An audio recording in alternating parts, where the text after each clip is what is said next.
I met Rakem Balogun probably sometime around 2012 was when I met him. Uh, at that particular time, Gorilla Man PLC, as we were identified, uh, we were organizing at the MLK Center in South Dallas. Okay, particularly right in front of the MLK Center. We was organizing right in front of the MLK Center. Uh, we would do political education there, which political education is very important. We was reading various political ideologies at that particular location, at right in front of the MLK Center. We would do some physical training right in front of the MLK Center at that particular time. And that was kind of what our level of organizing was. So just kind of picture we were doing political education, which is very important to the nature of an organization because you have to understand what and why you're doing what you're doing. And then second to that, we was doing some physical training.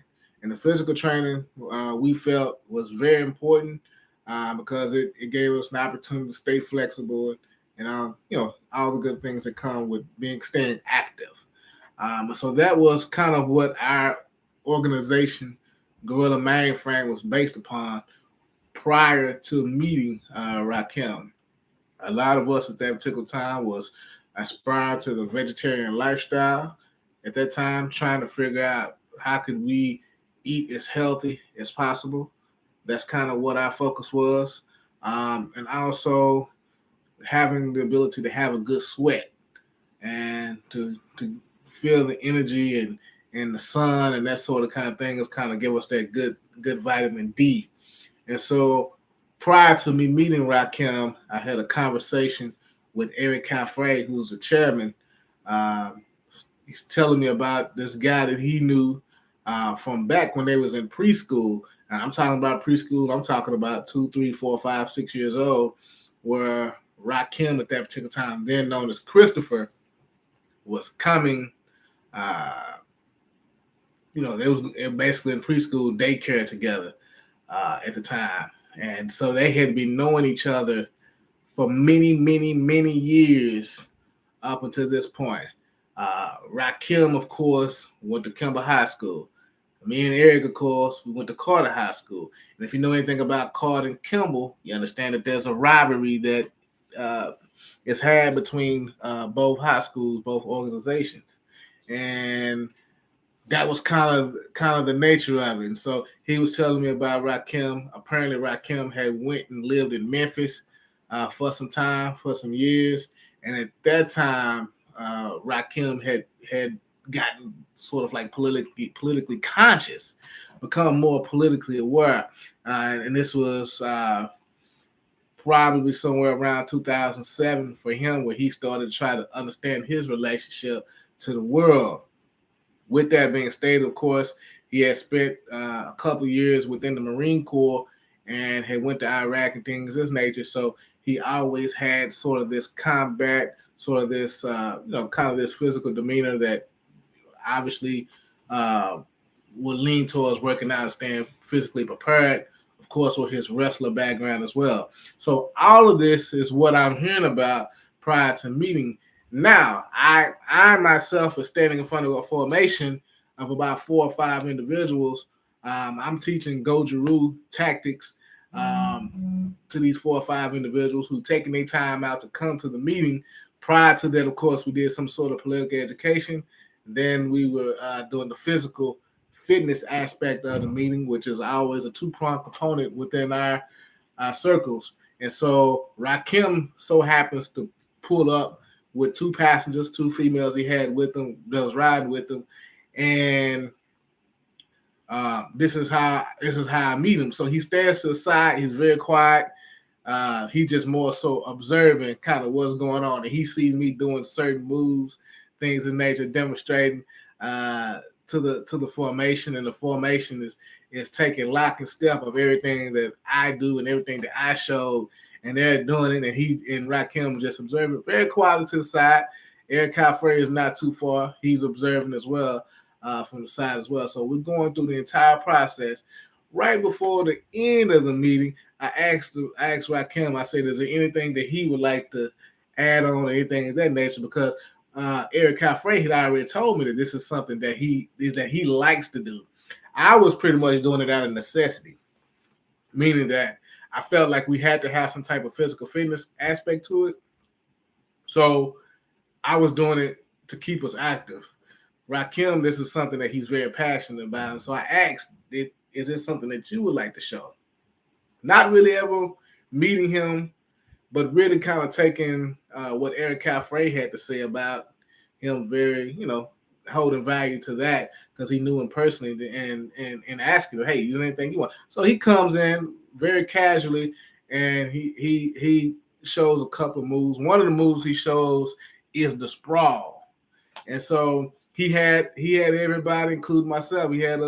Had us sprawling, and we was going through the sprawl. So he would demonstrate as though he was going for a takedown, and the objective for us was to act as though, or to demonstrate that we understood the sprawl technique. So that was kind of our first interaction with Rakem in South Dallas in 2012, kind of knowing him based upon what Eric Yafeuh had told me, because again, they went to preschool together. Rakem later went to Marine Corps, went to Kimball High School, etc.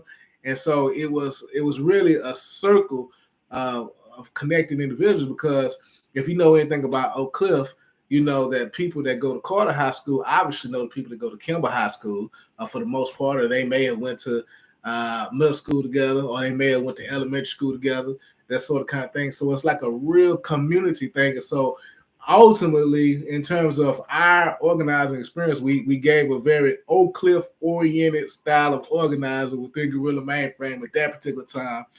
And Rakem at that time absolutely committed to the processes of joining us. He went through the whole process with us as far as political education, or at least our perspective on political education, that in which we learned from Bandeli Tayumba, which is a very political, Pan-Africanist type of socialist kind of position that we learned from Bandeli Tayumba, and he incorporated what he understood with it, along with his expertise in the physical training. And I thought that was important. At that particular time, there was not a lot of people that had his sort of experience that was willing to be a part of the process. He was one of the few that had his experience in training, in Greco-Roman style fighting, mixed martial arts. Very few individuals committed themselves. Now, that's not to say those people were not around, but it's to say that those people were, at least in my opinion, at least from my perspective and my experience, was not as committed as he was, because he just basically came in off the first initial meeting of of us, you know what I mean, and joined right along. And then again, 2012, shortly thereafter, we brought Chairman Fred Hampton Jr. to Dallas for the second time, and he was right along with that process, because he was guarding, protecting Chairman Fred Hampton inside Dallas and Dixon Circle, and out in where James Harper ultimately was killed and murdered by Officer Brian Rowden on June 24, 2012. And so he came right along with it, fully participated, was with the process, and even brought a couple of his people that he was connected with to join on with us. And they obviously, Bruce and Ryan particularly, they were awesome connection, man. Awesome connection.